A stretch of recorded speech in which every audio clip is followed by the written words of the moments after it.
I know well enough that at a conference with 1,000 people, even if it's 500 people, the likelihood is low that I'm going to remember every single person. Even if I had a great connection in that room, 2 days later, I'm going, what was this about? Why was this so important to me at that moment? Welcome to the Sold Out Sales Podcast, the podcast that will equip both the seasoned sales professional and the more reluctant seller with mindset shifts and strategies needed to succeed in a competitive marketplace. Welcome back to the Sold Out Sales Podcast. Today is just us. We're hanging out. Now, that's not true. We're going to also talk to our podcast producer, Taylor, because she always has some great insights on our conversations. But I want to share with you all, basically give you step-by-step what I did during a conference I was at recently, a large conference that really shifted my follow-up game. And I'm not bad at follow-up, right? It's something that I'm well known for. But I want to give you guys some tips that are going to be extremely helpful using your tech tools and just using your phone. Because how often do you walk away from a conference and you're so excited that you met all these great people and you have this big stack of cards? And then you get back to your office and you're like, shoot, who was Rochelle Johnson? Darn, I don't remember who this person was. Or there's two Barbara Browns and you're not sure who was who, right? I'm going to tell you what I did and what I've been doing lately, but what I did really well this last conference that was so helpful for me to be able to follow up, right? So before we get started, Taylor, tell us a little bit about how when you go to conferences, because when I say I'm good at follow-up, let me tell you, this one, she is really good at follow-up. And so what are some of the things that you're currently doing when you meet the right people, have a great connection at an event, and want to follow up with? Yeah, 100%. Number one is I need to follow up within 24 hours. And typically, it's more 5 to 10 hours max, because you want to make sure that you recall on your conversation, make some comments that, is going to remind them who you were and what you connected about. And then ask for that next conversation, ask for that one-to-one coffee, ask for them to come to your office and to build on that conversation. Yeah, it's like asking for permission. Right? It's almost like, can we talk again? So let me tell you this funny story. This is not networking related at all, but I think it's hilarious because when I met my husband, we met at church, but we connected at a barbecue. He came to my house. I was hosting the barbecue at my house and I had all my friends there. It was the singles group. And so we're eating and laughing and playing games and everything. And he comes to this event. And it was the first time he's kind of interacted with this group because he's new to the city. And he says to me, after he's been there for a while, his brother was in town with him. And he says, hey, I'm going to take my brother to the airport. I'm going to have to leave. He goes, can I come back sometime? I was like, absolutely, for sure, definitely. So barbecue's finished, washed the dishes, chilling out, about to get ready for bed. And I hear knock, knock, knock, knock. And I'm like, who's at my door? And I open the door, and guess who's standing there? Roy Times. And I'm like, what are you doing here? He goes, I asked if I could come back, and you said yes. I thought you meant someday, not tonight. And we sat and we talked, and it was great because we got a chance to pray with my kids. Long story for another time, but it was just so funny because he asked for permission, and I said yes. And he came over. Definitely came back over. All that to say, again, totally unrelated, but I think it's so funny because we don't often realize that if we ask for permission, often people will say yes. Yep. But when we just assume, they'll take my call when I call back, then when I reach back out to them, sometimes we miss it or we didn't connect in the first place. Yeah, and power to Roy for taking that invite right away. He did, exactly. He followed the 24-hour, right, exactly. 5-10 hour. He totally did. And because I said yes, I was like, well, I said yes, so come on in, dude. Let's talk. I think that when we have a real connection, shout out to our previous episode. We talked a little bit more about connection. When you have a real connection, the likelihood is more, that they're going to say yes anyway. They're going to take that call. They're going to open that door, even if it's the same day. But we want to make sure we ask for permission to be able to take that next steps. So let me tell you what I did that was a little bit above and beyond asking for permission. So we're at a conference, a big conference. So, when you're at these bigger conferences, you normally have a lanyard with a name tag or something like that. And even if I don't have a name tag or a lanyard, often I'll, have a business card or something. So when I connected with people that I knew, either I could help them and they wanted to have a second conversation with me, or I felt like we just needed to connect so maybe I can introduce them to someone else. I know well enough that at a conference with 1,000 people, even if it's 500 people, the likelihood is low that I'm going to remember every single person. Even if I had a great connection in that room, 2 days later, I'm going, what was this about? Why was this so important to me at that moment? So I actually had each person that I connected with, which also deepened the connection. I asked them, I said, can we take a picture together? Can you hold up your name tag? And I'm going to hold mine up. And I'm going to send you this picture. So when I call you, you'll remember who I am. And when I see your name on my phone, I'm going to know exactly who you are. That was number one. And it was great because it's fun. The energy's high. No one's saying, oh no, I don't want to take a picture with you. Everyone said yes to that. Yep. Everyone has their outfits and their hair done and all ready. And it's like fun. And we did a couple of group shots holding up our things. Very intentional, by the way. But I got everyone's name on that, in the picture with their name, in their face, number one. But this is where the magic happened. So we have all these tech tools that we don't use to their full capacity. I always say we act like we're driving a Nissan and we have a Maserati, right? No disrespect to Nissan because I have a Nissan. But I'm just saying we underutilize a lot of the tools that we have. And so what I would then do, the moment I stepped away, I would open up my Chat GPT and I would create myself a chat, right? Like a notebook for the conference. And in that, every time I met someone, I would say, I met Barbara Brown today. The reason I want to talk to her is ... This is what she does for a living. This is how I think we might be able to communicate later. This is what I want to share with her. And so I created this notebook with all of this rich information that my brain would have forgotten 2 days later, because this is a 3-day conference. Now I have to fly home. By the time I get back into my office, because it ends on a Friday, if I'm not mistaken, I got a weekend. Now I get back in the office Monday morning. I'm like, Barbara, who? Why? And so it was just a great tool for me, a great way for me to use this tool. So not only did I have notes, I had a full synopsis as to what you should say when you talk to her based on what your conversation was, right? It was fantastic. So how are you using tools like that to be able to reach out to people? Yeah, well, now I feel like I need to step it up a notch and use the Chat GPT. I know all the time I send myself voice memos and emails, because for me, if you want to get a hold of me, email's way better than text message. I'm just in a different work mode. That I'll email myself that, so-and-so, they were wearing this, we talked about this, need to follow up about this. So then that way, again, within those 24 hours, for me, again, I like to do the 24 hours or less. You're very succinct on what you want to talk about and what you want to ask to do next. Yeah, and I love that. And that's a great point. Whatever works for you, do that. Yeah.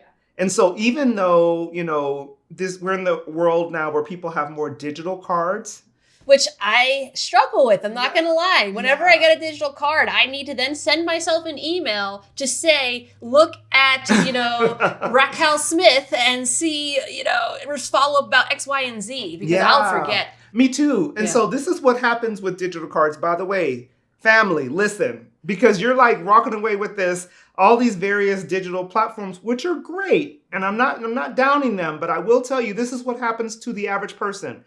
How many people do you have in your contact list? Take a look. I know I have at least 14,000 people. Some may be duplicates, but what happens is every time, I don't know about you, but every time I get a new phone, I don't dump my contacts. I bring them all over. And then I add more to it, and I get a new phone, and I bring them all over. So I have thousands and thousands of people in this phone. I have not taken time to do the clutter clean yet. You should do it one day. I should. Invigorating, calling everyone. I remember we talked about that before. One day we'll have to have a call bank, and we're just going to do that, right? It's exciting. But this is the thing.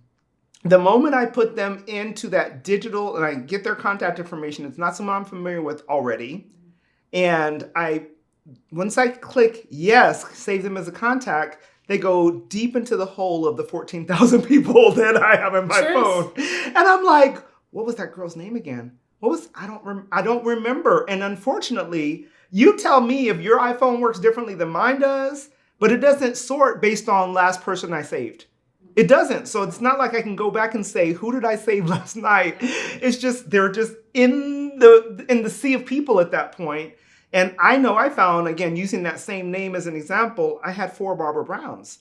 And I'm like, well, shoot, I found her, but now what, right? Whereas me taking that picture of her holding her badge, right? I have her picture. I attach that to the text message. I attach that to my chat GPT message. Now I know exactly who she is, why she is, why she's in my phone, what I want to do with her. And I don't have to go searching through my phone. And I created a folder for that event of all the screenshots of people I took. So the other thing is, the moment someone sends me a digital contact, before I select yes, save that person, I screenshot it right away.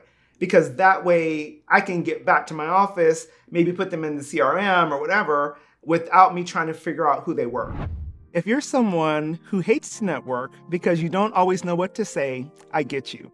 I'm an introvert too, and I've created a free gift for you. It's my Networking and Sales Handbook, just for introverts, and it is at tishtimes.com. It'll be the first pop-up you'll see. Grab it. Let me know what you think about it. It's free. Go grab it right now. The other thing that I love to do, and it makes it a little bit easier, of course, because we use our amazing platform. We're high-level fans because we use it for business and we white label it for our clients. But I also scan business cards in immediately. I don't know how many of you all realize it. I would think in this day and age, everyone knows that there's a card scanner as part of your CRM if you have it on your phone. But I just talked to a person day before yesterday. She had no idea. We were at an event together on Tuesday. Yeah, she had no. She was like, "You can do that?" And I was like, "Yes." And so that's the other option, is like having your phone, opening up your CRM. I hope you have one that does this. A lot of the bigger ones do it. I don't know about all of them, but a lot of the bigger ones do it. But and then you can scan the business card, and it'll go directly into your contacts. Now, the only caveat to this is the contacts can be the same as your phone contacts if you're not careful, although you can sort it by date added, which will make it a little bit easier. But I also make a point of adding notes to that contact before I save it into the to the database, so I know why, when, and what's next.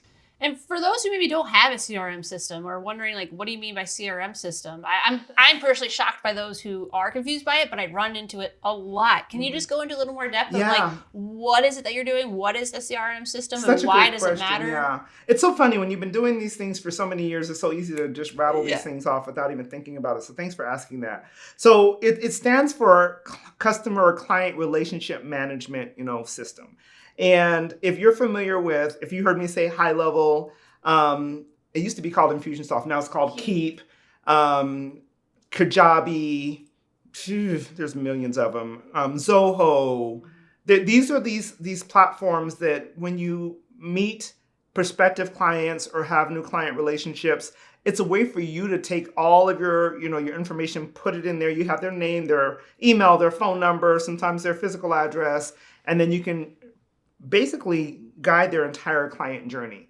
And you're able to, for me, I love to use it to put everything in one place. So their contract, I'll upload it to there.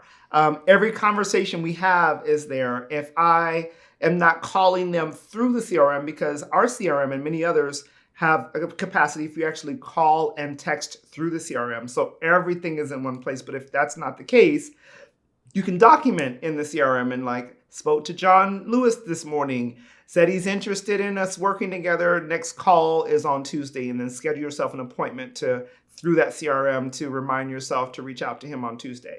So that's what it is. It's a client management system so that you're not trying to keep everything in your head. And although I do have one former client who was brilliant with Excel spreadsheets. Yeah, I was about to say that. Some people think Excel. You know what? If that's how you roll, then roll. That's not how my brain works, though. I need something that's going to ding and remind me of things.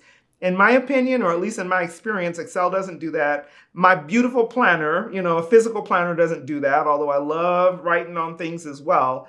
But I like having the CRM system because I can schedule reminders, I can schedule tasks, I can schedule appointments.